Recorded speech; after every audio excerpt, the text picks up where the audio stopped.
యాదాద్రి భువనగిరి జిల్లా చౌటుప్పల్లో మునుగోడు ఎమ్మెల్యే కోమటిరెడ్డి రాజగోపాల్ రెడ్డి పర్యటించారు. అక్కడ కళ్యాణ లక్ష్మి చెక్కులను పంపిణీ చేశారు. పర్యటనలో భాగంగా మున్సిపల్ కేంద్రంలో స్వచ్ఛదనం పచ్చదనం కార్యక్రమాన్ని ప్రారంభించారు. ఇంటి పరిసరాల్లో నీరు నిల్వ ఉండకుండా చూసుకోవాలని స్థానికులకు సూచించారు.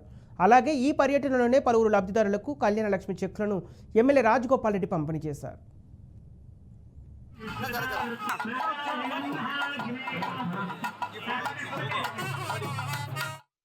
ఈ ప్రాంతాన్ని చౌటుప్పల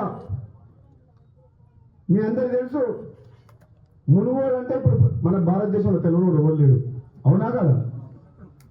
మొన్న 2022 జూలైలో నేను రాజీనామా చేసి ఉప ఎన్నికలు కొట్లాడినప్పుడు మొత్తం దేశం మొత్తం మునుగోడు దిక్కు చూసింది, అవునా కదా? గెలుపు ఓటంలో కాదు, ఒక వ్యక్తి కోసం మొత్తం ప్రభుత్వమే దిగొచ్చింది ఇక్కడికి మునుగోడుకు. చౌటుప్పలకు రాలేదా? వచ్చిందా రాలేదా? వాడికి ఎమ్మెల్యేలు మంత్రులు వచ్చిందా రాలేదా?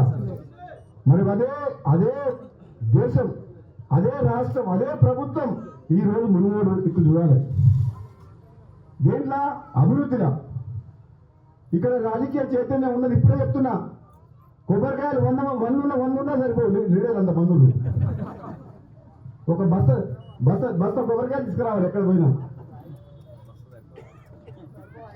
ఈ నారాగా తెల్ల షర్ట్లు వేసుకున్న లీడర్లు చాలా మంది ఇప్పుడు టికెట్ ఇస్తే ఎవరైనా ఎమ్మెల్యే పోటీ చేస్తారు. అందరూ ఎమ్మెల్యే స్థాయిలో తక్కువ లేవలేదు మనం.